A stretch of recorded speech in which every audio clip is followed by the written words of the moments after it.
আসসালামু আলাইকুম, কেমন আছেন সবাই? আশা করি ভালো আছেন। শামিমাস কিচেন আপনাদের সকলকে স্বাগতম। শামিমাস কিচেন মানেই সহজ রান্নাবান্না। আপনাদের সাথে কিভাবে রান্নাকে সহজ করে দেখানো যায় আমি সেটাই চেষ্টা করি। তেমনই একটা রেসিপি নিয়ে আজকে হাজির হয়েছি।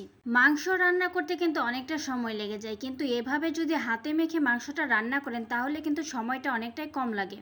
খুবই সুস্বাদু করে হাতে মেখে সহজে কিভাবে রান্নাটা করা যায় সেটাই আপনাদের সাথে আমি শেয়ার করব। তবে চলুন দেরি না করে রান্নাটা শুরু করি। মাংসটা রান্না করার জন্য একটা কড়াই আমি নিয়েছি। এখন এখানে আগে থেকে কেটে ধুয়ে রাখা মুরগির মাংসটা আমি দিয়ে দিব। আমি এখানে দেশি একটা মুরগি নিয়েছি, মুরগির সম্পূর্ণ অংশটা এখানে আমি নিয়ে নিয়েছি। আপনারা আপনাদের পছন্দ অনুযায়ী যে কোনো মুরগির মাংস দিয়েই কিন্তু এই রান্নাটা করতে পারেন। এখন এখানে আমি দিব কিছু কুচি করে রাখা পেঁয়াজ, 3টা তেজপাতা, 3 টুকরা দারচিনি, 3 টুকরা এলাচ, 2 থেকে 3টা গোলমরিচ।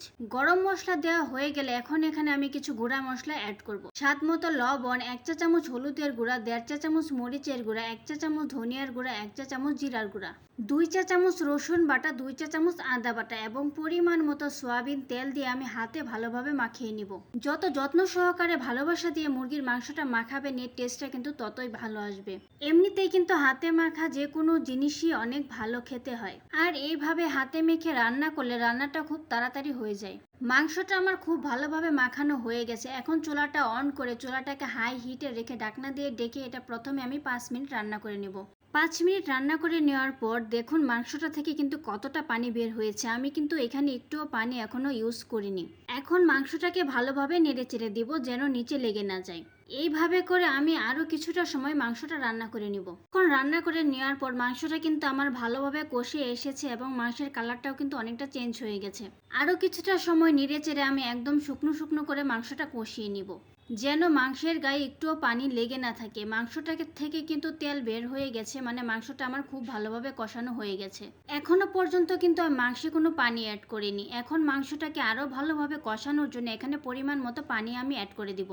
পানি অ্যাড করে মাংসটাকে আবারও ভালোভাবে নেড়ে চেড়ে মিশিয়ে নিব। মেশানো হয়ে গেলে ঢাকনা দিয়ে ঢেকে এটাকে আমি আবারও রান্না করে নেব একদম পানিটা শুকিয়ে আসা অবধি।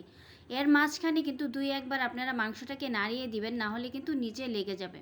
মাংস থেকে কিন্তু আমার অনেকটাই পানি কমে এসেছে এবং তেলটা বের হয়ে গেছে। মাংসটা কিন্তু আমার সেকেন্ড টাইম আবারও ভালোভাবে কষানো হয়ে গেছে। এখন মাংসটাকে আমি আবারও ভালোভাবে নেড়েচেড়ে মিশিয়ে নিব, যেন মশলাগুলো নিচে লেগে পুড়ে না যায়। এখন এখানে আমি আগে থেকে সিদ্ধ করে রাখা কিছু আলু দিয়ে দিব। দেশি মুরগির ঝোলে কিন্তু দেশি আলুটা খুব ভালোই লাগে। আলুটা দেওয়া হয়ে গেলে ভালোভাবে নেড়েচেড়ে আলুটাকে মাংসের সাথে মিশিয়ে নিব। মেশানো হয়ে গেলে এখন এখানে ঝোলের জন্য পরিমাণ মতো পানি অ্যাড করে দিব। পানি অ্যাড করে আবারও ভালোভাবে নেড়েচেড়ে মিশিয়ে নিব। ঝোলটা আপনারা যে যেমন খেতে চান তার অনুযায়ী পানিটা দিবেন। এখন চুলার আঁচটা মিডিয়াম টু লোতে রেখে ঢাকনা দিয়ে ঢেকে আমি মাংসটাকে রান্না করে নিব। 5 মিনিট রান্না করার পর ঝোলটা যখন ফুটে আসবে তখন ঢাকনাটা খুলে আমি আবারও মাংসটাকে ভালোভাবে নাড়িয়ে দিব। কিছুক্ষণ সময় নাড়ানোর পর এখানে আমি কিছু মটরশুঁটি অ্যাড করে দিব।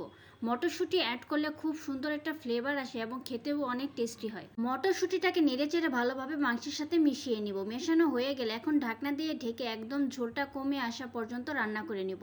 আঁচটা মিডিয়ামে রেখে আমি মাংসটাকে আরো 10 মিনিট রান্না করে নিয়েছি। মাংসটা কিন্তু আমার একদম হয়ে এসেছে। দেখেন মাংসের কালারটা কত সুন্দর এসেছে। মাংসের কালারটা যেমন সুন্দর এসেছে মাংসটা থেকে কিন্তু নাইস একটা এরোমা বের হচ্ছিল। মাংসটা যেহেতু আমি হাতে মেখে রান্না করেছি তাই এখন মাংসটাকে আমি বাগার দিয়ে নিব।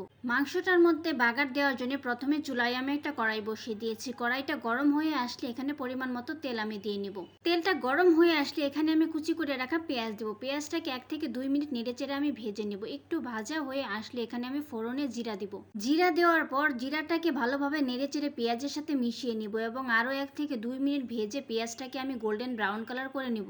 পেঁয়াজটা আমার একদম গোল্ডেন ব্রাউন কালার হয়ে এসেছে। এখন এই বাগারটাকে আমি মাংসের ভিতর ঢেলে দিব। ঢালা হয়ে গেলে ভালোভাবে নেড়েচেড়ে মাংসের সাথে মিশিয়ে নিব। মেশানোর পর তৈরি হয়ে গেল দেশি মুরগির ঝোল। এখন এটা রেডি টু সার্ভ। তৈরি হয়ে গেল আমার মজাদার গরম গরম সুস্বাদু দেশি আলু মটরশুঁটি দিয়ে দেশি মুরগির ঝোল। এই মাংসটা কিন্তু গরম ভাত, পোলাও বা রুটি দিয়ে খেতে কিন্তু অসম্ভব মজার হয়ে থাকে। যারা এখনো এইভাবে হাতে মেখে মুরগির মাংস রান্না করেননি তারা আমার ফুল রেসিপিটা ফলো করে একবার হলেও রান্না করে দেখবেন। আমি একদম 100% গ্যারান্টি দিচ্ছি এর টেস্ট আপনার সারা জীবন মুখে লেগে থাকবে। এরপর থেকে আর অন্যভাবে মাংস রান্না করতেই চাইবেন না। ভিডিওটি সম্পূর্ণ দেখার জন্য ধন্যবাদ। ভিডিওটি যদি ভালো লেগে থাকে লাইক কমেন্ট শেয়ার দিয়ে পাশে থাকবেন। নতুন নতুন ভিডিও সবার আগে পেতে ফেসবুক পেজটি ফলো দিয়ে রাখেন। যদি ইউটিউব চ্যানেল থেকে দেখে থাকেন তাহলে সাবস্ক্রাইব করে পাশে থাকা বেল আইকনটি অন করে দিন। ধন্যবাদ।